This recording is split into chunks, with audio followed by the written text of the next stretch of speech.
నమస్తే, welcome to Telugu రాజ్యం. ఈరోజు మనతో పాటు ఒక ప్రత్యేక అతిథి ఉన్నారు. ఆయన ఉమ్మడి ఆంధ్రప్రదేశ్ రాష్ట్రానికి హోంమంత్రిగా పనిచేసిన శ్రీ ఎంవి మైసూరారెడ్డి గారు. ఈరోజు తాజా రాజకీయాల మీద వారితో చర్చిద్దాం.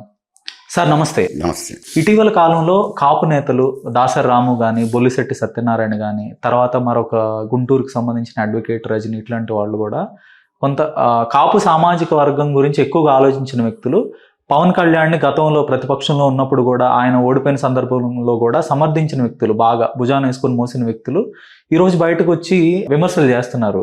పూర్తిగా చంద్రబాబుకి లొంగిపోయారు, చంద్రబాబు పూర్తిగా కాపు కుల ప్రయోజనాలను వదిలేశారు అన్నట్టుగా వాళ్ళు మాట్లాడుతున్నారు. దానికి కౌంటర్గా పవన్ కళ్యాణ్, నేను కాపు నేతను కాదు, కాపు నేతను నేను ఏమన్నా గత 12 ఏళ్ళలో నేను ఎప్పుడూ చెప్పలేదు, నేను ఒక భారతీయుడిని, ఒక నాయకుడిని మాత్రమే, నన్ను పరిమితం చేయమాకండి అని అన్నారు.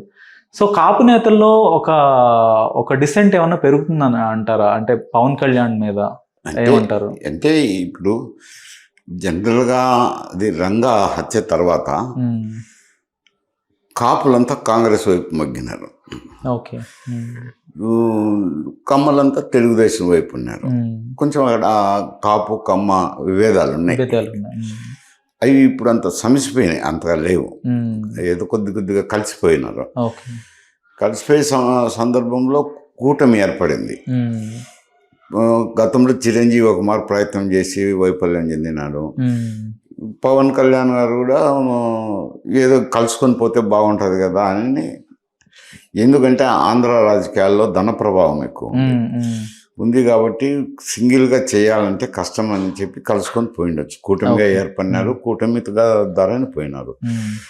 అప్పుడు కూటమిలో ఏర్పడినప్పుడు కాపులైతేనేమి, ఇక్కడ రాయలసీమలో బల్జలు అయితేనేమి, బల్జలు అంటే ముందుకు తెలుగుదేశంకే ఎక్కువ ఫస్ట్ నుంచి కూడా వాళ్ళు మొగ్గు చూపేవారు. ఇప్పుడు ఈ కాపులు కూడా కలిసి అందరూ పవన్ కళ్యాణ్ ఉండడంతో చేసినారు అనుకోండి. ఒక విధంగా ఆలోచన చేస్తే పవన్ కళ్యాణ్ కుటుంబంలో ఉండడంతోనే వీళ్ళు చేసినట్టు. కొన్ని పనులు ఆశించుకుంటారు, తప్పదులేండి, ఇవి తప్పదు. మరి అక్కడ ఉన్న పరిస్థితులు ఏమిటో ఏం కథో వాళ్ళ విత్ ఇన్ ది పార్టీ నాకైతే తెలియదు. కొంత కార్యకర్తలను కూడా ఆయన కూడా ఎంకరేజ్ చేయాల్సిన, ప్రోత్సహించాల్సిన అవసరం ఉంది. అది చేయాలా, మరి ఏం జరిగిందో ఏమిటో తెలియదు అయితే పూర్తిగా. ఇది కాపు నేతలు దూరం అవుతున్నారని ఒకటే మరి అనుకునేదానికి లేదు. నేను గతంలో అడిగినాను, ఇట్లా కలుస్తున్నారు కూటమిలో ఓటింగ్ ట్రాన్స్ఫర్ జరుగుతుందని. కొందరు కాపు నాయకులు, నాకు చాలా మంచి మిత్రులు ఉన్నారు. లేదండి, ఇప్పుడు మన లోకల్ బాడీ ఎలక్షన్స్లో కూడా కలిసిమెలిసి చేసుకున్నారు, ఇప్పుడు ట్రాన్స్ఫర్ అవుతుంది, ఇక ఆ పూర్తి పాత వయసు లేవు అని అంటున్నారు. ఇటీవల ఈ ఇండివిజువల్స్ ఏంటంటే అధికారంలో ఉన్నప్పుడు ఏదో ఆశించుకుంటారు, రానప్పుడు ఇటువంటి సమస్యలు వస్తుంటాయి. అంతర్గతంగా పవన్ కళ్యాణ్ వాళ్ళ పార్టీ నాయకులను పిలుచుకొని మాట్లాడుకొని సర్దుబాట్లు చేసుకోవడం మంచిది. కాపుల తరపున ఒకరు ముఖ్యమంత్రి కావాలనేది కాపు సామాజిక వర్గానికి సుదీర్ఘకాలంగా ఒక కలగానే మిగిలిపోయింది. ఇంతవరకు వాళ్ళు రాష్ట్రంలో, ఆంధ్రప్రదేశ్లో అత్యధిక శాతం కాపు కులస్తులే ఉన్నప్పటికీ కూడా రెడ్లు అత్యధిక కాలం ముఖ్యమంత్రులుగా చేశారు. తర్వాత 4% ఉన్న కమ్మలు ఎక్కువ కాలం ముఖ్యమంత్రులుగా చేశారు. కానీ వారైతే ఒక్కసారి కూడా ముఖ్యమంత్రి కాలేదు. వారి కళ అలానే మిగిలిపోయింది. ఇప్పుడు కూడా పవన్ కళ్యాణ్ రూపంలో వాళ్ళు ఒక ఆశలు పెట్టుకుంటే ఆయన ముఖ్యమంత్రి అవుతాడని, ఆయన పూర్తిగా మరొక 15 ఏళ్ళు చంద్రబాబు గారే ముఖ్యమంత్రి అని చెప్తున్నారు. మీరు అడిగింది కొంచెం క్వశ్చన్. ఎందుకు అని అంటే, కాపు సామాజిక వర్గం అంటే మీరేమనుకుంటుంటే ఉత్తర కోసలాంధ్రలో ఉండే కాపులనే కాపు అని అనుకుంటారు. కానీ యాక్చువల్గా అయితే కడప కానీ, కర్నూలు కానీ, అనంతపురం కానీ మాకంతా కాపు అనే ఉంటుంది. మాకు సర్టిఫికేట్లు ఇస్తారు కదా, మాకంటే ఎస్ఎల్సీలో సర్టిఫికేట్ ఇచ్చారు, ఇప్పుడు 10th క్లాస్ సర్టిఫికేట్లు ఇస్తారు కదా. మాకు కులం కాపు అనే రాసింటారు, రెడ్డి అని ఎక్కడ రాయరు. రెడ్డి అనేది ఏమిట్రా అంటే title, it is not a caste. Reddy ఎక్కడ లేదు, కులం అనేది రెడ్డి కులం అనేది లేదు, ఇట్ ఈజ్ ఎ టైటిల్. ఏమిట్రా అంటే పూర్వం మీ రామారావు రాకముందు రెడ్లు కర్ణాలు అని ఉంటాండ రాయలసీమ కోస్టలాంధ్రలో. ఇక్కడ ఏదో వేరు అనుకో, తెలంగాణలో వేరు. ఈ రెవెన్యూ మ్యాటర్స్ చూసేదానికి గ్రామంలో రెడ్డి కర్ణం అని అంటారు. కర్ణం దగ్గర రికార్డు ఉండేది, రెడ్డి పన్ను భూశిస్తు వసూలు చేసి ప్రభుత్వానికి చెల్లించేవారు. ఓకే. వాళ్ళకు రెడ్డి అని పేరు, విఎం అని విలేజ్వి. ఓకే. గ్రామ రెడ్డి అంటే రెడ్డి అని పేరు. ఆ కుటుంబంలోనే ఉండే వాళ్ళే రెడ్డి అని పెట్టుకుంటారు. ఓకే. ఓకే. మిగతా వాళ్ళంతా ఎల్లయ్య, పుల్లయ్య, మల్లయ్య, నారాయుడు అని ఇట్లా పెట్టుకుంటారు. మా ఇంట్లో, మా ఊళ్ళో కూడా నేను పెద్ద వయసు వచ్చి తెలిసినంత వరకు కూడా, స్కూల్లో చదివేటంత వరకు కూడా రెడ్డి అని ఎవరికి లేదు. మా ఇండ్లలోనే ఉండే. ఎందుకంటే మా అబ్బగారు విఎం పోస్ట్ చేసినారు. ఓకే. తర్వాత మా తాత కూడా విఎం పోస్ట్ చేసినాడు, మా అమ్మ తండ్రి గారు. మళ్ళీ మా మామగారు కూడా విఎంగా ఉన్నారు. ఈ వాళ్ళకు రెడ్డి ఇండియా అంటే వెనుక మా తాతగారి ఇండ్లు, మా ఇండ్లు చూపిస్తాను. మా ఇండ్లు ఆ వీధికే రెడ్డి వీధి అంటాను. కాపోలు ఎక్కడుండ అంటే నడువుల్లో ఉన్నారు పోనీ అంటున్నారు. అది జనరల్గా మాకు ఎవరికి కాపేనే ఉంటుంది. రెడ్డి అనేది కులం ఉండేది ప్రత్యేకంగా, కాపే. మేము ఉన్నప్పుడు మంత్రులుగా ఉన్నప్పుడు మేము ఒకటే లేవయా అని అంటుంటిమి. మిరియాల వెంకట్రావు ఉన్నప్పుడు ఆయన ఏదో పెట్టినప్పుడు కాపు, బలియా, ఒంటరి, తుంటరి అని అదేదో సంఘం పెట్టినారు. అప్పటి నుంచి ఈ డిఫరెన్సెస్ వచ్చినాయి. అంటే ఒక 200-300 సంవత్సరాలు మనం వెనక్కి వెళ్తే నాకు వయసు ఎంత, నేను స్కూల్లో చదివేటంత వరకు కూడా ఇది ఉండేది. మీరు కాపులుగానే ఐడెంటిఫై చేసుకునేవాళ్ళు. మాకు రిజిస్టర్లో కాపనే ఇస్తారు సర్టిఫికేట్, రెడ్డి అనేది ఇవ్వరు. ఇది ఏదో కొంచెం ఇప్పుడు ఇటీవల కాలంలో గోదావరి జిల్లాలో రెడ్డి అని ఇస్తున్నారు సర్టిఫికేట్. అంటే తక్కువ అనుకోండి అక్కడ రెడ్లు, గోదావరి జిల్లాలోను, కృష్ణా, గుంటూరు జిల్లాలో తక్కువ రెడ్లు. వాళ్ళు ఏదో వాళ్ళకి రాస్తారని వాళ్ళు అంటుంటారు. మాకైతే రాయలసీమలో అయితే ఖచ్చితంగా నెల్లూరు జిల్లాలో కానీ కాపనే ఉంటుంది, రెడ్డి అనేది ఉండదు. రెడ్డి పని చేసిన కుటుంబాలను మాత్రమే రెడ్డి అని పెట్టుకుంటాం. మేము వాళ్ళు వేరే కాదు.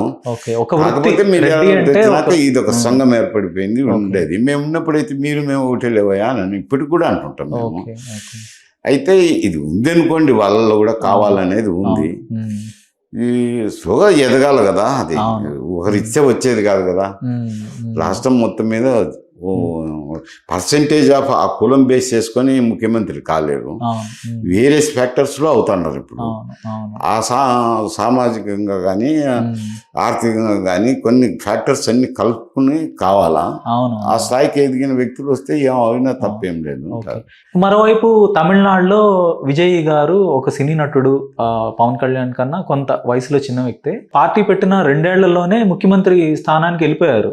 లైక్ రామారావు గారి లాగా, అప్పుడు ఎంజిఆర్ గారి లాగా ముఖ్యమంత్రి అయిపోయారు. కానీ ఇక్కడ పవన్ కళ్యాణ్ గారు మాత్రం ఇప్పటికీ కూడా ఒంటరిగా పోటీ చేయలేకపోతున్నారు. ఏదో కూటమితో వెళ్లాల్సిన పరిస్థితి ఎన్నికలకి. సో ఈ రెండింటి కంపారిజన్ కూడా వస్తుంది, ఎందుకంటే ఇద్దరు ఈక్వల్. అంటే ఈడ కుల ప్రాతిపదిక కాదు, అక్కడ కుల ప్రాతిపదిక రాలేదు. విజయ్ గారు వచ్చేసరికి కుల ప్రాతిపదిక అనేది రాదు. ఇంతవరకు ఏమంటారంటే డిఎంకే, ఏఐడిఎంకేనే ఉండేది. డిఎంకే పరిపాలన చేస్తున్నారు. పరిపాలన యాంటీ ఇంకంపెన్సీ అనేది సహజంగా వస్తుంది. ఎందుకంటే ప్రజలకు కొంచెం ఆశలు ఎక్కువ ఉంటాయి. అందులో ఈ జనాకర్షణ పథకాలు తమిళనాడు నుంచే మనకు వచ్చినది. తమిళనాడులో ముందు మొదలు పెట్టారు. మనం కూడా ఇప్పుడు మించిపోయి, రెవెన్యూకి మించిపోయి అప్పులు చేసి ఇచ్చి ఇబ్బందులు పడుతున్నామని చెప్తున్నాను కదా ఇంత ముందే. అక్కడ ఏమైంది అంటే ఏఐడిఎంకే ఎంజి రామచంద్రన్ పెట్టినాడు. ఆయన చనిపోయినాక ఏదో జయలలిత ఉన్నంత వరకు పార్టీగా ఉన్నారు. ఇప్పుడు అంతటి స్థాయి ఉండే నాయకులు, వాళ్ళ స్థాయి ఉండే నాయకులు ఏఐడిఎంకేకు నాయకత్వం లేదు కాబట్టి విజయ్ ఒక ఆల్టర్నేటివ్ ఫోర్స్గా వచ్చేసినాడు. అక్కడ డబ్బులు ఖర్చు లేదు, ఏమి లేదు. వీళ్ళు గవర్నమెంట్లో ఉండి కొన్ని తాయిలాలు ఇచ్చినా కానీ డిఎంకే యాంటీ ఇంకంబెన్స్ వల్ల విజయ్ వచ్చేసినాడు. పెట్టిన 2 సంవత్సరాలకే వచ్చేసినాడు. ఆయన కూడా ఊహించినంత మెజారిటీ వచ్చేసింది. సరే, కొంత మెజారిటీకి కొంచెం దూరంలో ఉన్నాడు కాబట్టి ఈ కొంచెం లుకలుకలు వచ్చినాయి. తుదకి ఏదో విధంగా ఫామ్ అయినాడు. అన్నా డిఎంకే కూడా చీలి ఈయన వర్గంలో చేరినారు. ఈయనకే మద్దతు ఇస్తున్నారు కాబట్టి ఇంకా 5 సంవత్సరాలు ఇబ్బంది ఉండదని నేను అనుకుంటున్నాను. ఈ అటువంటి పరిస్థితులు రాలే, రాజకీయ పరిస్థితులు, వ్యాక్యూమ్ లేదు. వాక్యూమ్ లేదంటారు. అది ఓకే, ఓకే. కూటమి జగను వీళ్ళ రెండు మధ్య రెండు శిబిరాల లాగా ఉండి సివిల్ కులాలు తర్వాత అన్ని అనేక అన్ని రకరకాలు ఉన్నాయి. ఫ్యాక్టర్స్. అట్లా వాక్యూమ్ లేదు ఓకే. ఆడ. డిఎంకే తర్వాత మళ్ళా ఏఐడిఎంకే నాయకుడు లేకపోయి వాక్యూమ్ ఏర్పడిపోయింది. అది ఈయన నాయకత్వం చూపించేసరికి ఆ వాక్యూమ్ ఫిల్అప్ చేసినాడు. ఓకే. సినీ గ్లామర్ అనండి, అక్కడ ఉన్న పరిస్థితులు అనండి, ఏమన్నా కానివ్వండి, ఈయన ఒక లీడర్గా ఎదిగేసినాడు సడన్లీ. ఈడ ఆ పరిస్థితులు లేవు. ఇప్పుడు తెలుగుదేశము జగన్ ఎవరో ఇక్కడ కనపడుతున్నారు కదా, అటు చంద్రబాబు నాయుడు ఇటు జగన్ కనపడుతున్నారు కదా, ఇద్దరు స్ట్రాంగ్ లీడర్షిప్ వాక్యూమ్ లేదు. అది ప్రాబ్లం. అయితే పవన్ కళ్యాణ్ గారు ఇప్పుడు కాపుల ఆస్పిరేషన్స్ అయితే ఉన్నాయి, ఒక కాపు ముఖ్యమంత్రి కావాలని. సో పవన్ కళ్యాణ్ గారు ఇక భవిష్యత్తులో, ఇంకా సమీప భవిష్యత్తులో ఒక 10 ఏళ్ళు 15 ఏళ్ళు 20 ఏళ్ళు ఈ భవిష్యత్తులో ఆయన ఎప్పటికీ ముఖ్యమంత్రి కాలేరంటారా? ఇంకా ఇప్పుడు ఆంధ్ర పరిస్థితులను తీసుకుంటే ఎంతవరకు నిజమో ఎంతవరకు అబద్ధమో, నేను ప్రొఫెసర్ నాగేశ్వరరావు మాదిరి ఇబ్బందులు పడాల్సింది వస్తుంది. అంటే నేను వినడం అయితే ఇది ఎంతవరకు కరెక్ట్ అని నేను చెప్పలేను, వాస్తవమని చెప్పలేను. నాకేం అభిజ్ఞ వర్గాల సమాచారం కూడా లేదు. కొందరు ఎక్కడ మాట్లాడుకునేది ఏమిట్రా అని అంటే, ఈ 5 సంవత్సరాలు తెలుగుదేశం పార్టీకి అధికారం ఇచ్చినాము. తండ్రి ఉండండి, కుమారుడు ఉండండి, ఎవరున్నా ఉండండి, అభ్యంతరం లేదని కొన్ని రోజులు ఆ వార్తలు కూడా వచ్చినాయి కదా.